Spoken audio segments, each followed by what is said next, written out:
Okay. Now, today's topic is the rotator cuff, and we're going to show you two stretches, one for the back of the shoulder, one for the front. And these muscle groups, we resist, so it protects you from overstretching and takes the pain out of this. So we're going to start with the lung, chest, and we're going to use a wall, or you can use a doorway, and we'll do one arm at a time. So I'm going to face away from you for a moment. The hand wants to be at the height of your head or higher.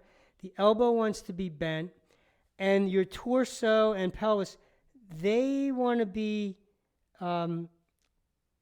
extended in the pelvis, and the ribs want to be in your body. Because if you do the stretch like this, there's a tendency for it to go into the joint. We don't want that. We want to stretch the muscles in the arm and chest and keep this all protected. So the side view is something like this. Press the hand into the wall while you move away, keeping all this turned in. So hand against the wall. I'm on an angle. My body's on an angle facing my hand. Fingers are pointing out a little bit. Press straight into the wall, and I keep all my torso stable. Keep pressing into the wall, keep pressing into the wall as you move to the left and slightly turn to the left. Then relax and return to the start. So resist the movement of your body by pressing the hand into the wall. You can feel your bicep with your free hand. You can feel your chest with your free hand, and let it go. Breathing in and out through your nose. Resist. Now, you want to think about it in doing repeated sets. So we want to do, to start, we'll do 3 sets of 10 on each arm. But we're showing you the lung stretch here let it go. So John, if someone has like pain in their shoulder, obviously rotator cuff, let it go. They experience any pain when they do a stretch, what would you recommend that they do to change up the stretch?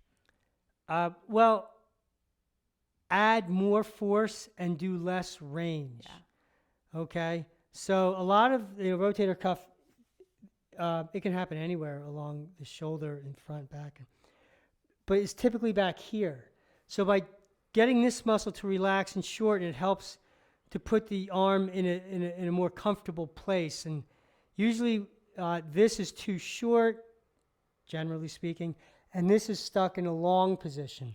So now we're going to show you one for the small intestine on the back of the supraspinatus, on the back of the tricep here. And we're going to go down on the floor here.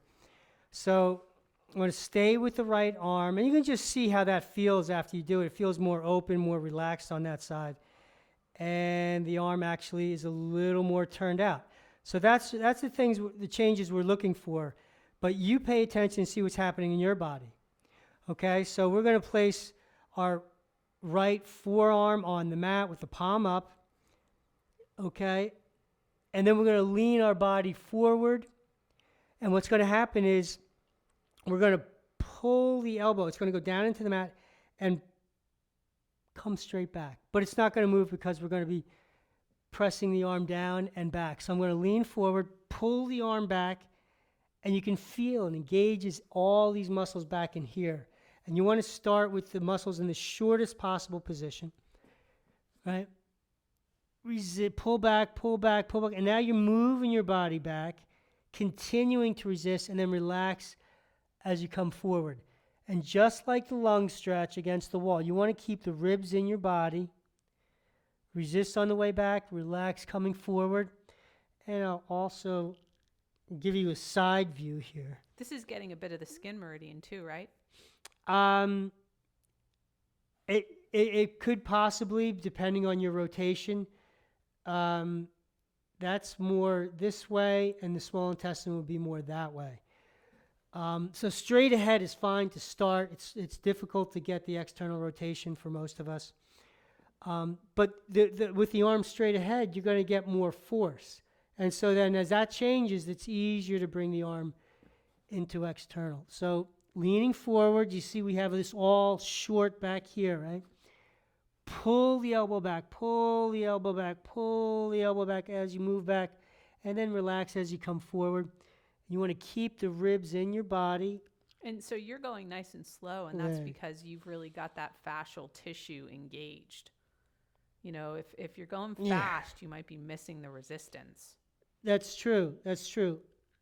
Because it's the resistance first and then the movement that changes that fascia that we want to focus on to get healthier, you know, in the muscle group, in the associative organ and physiology and so on and so forth.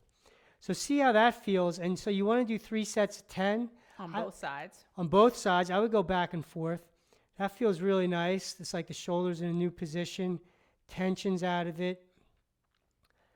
You know, you can try some movements and feel how free the arm is on one side, and the other side's a little sluggish. So you want to do both sides, even though you may only experience it on one side. You know, like the injury, sometimes it's only on one shoulder or one leg. But you want to do both to even things out so you become more symmetrical. We also have a blog post on metabolism and on swimming that have some overlapping stretches that you could do that would also help with rotator cuff in both of those blog posts, even though they aren't about rotator cuff.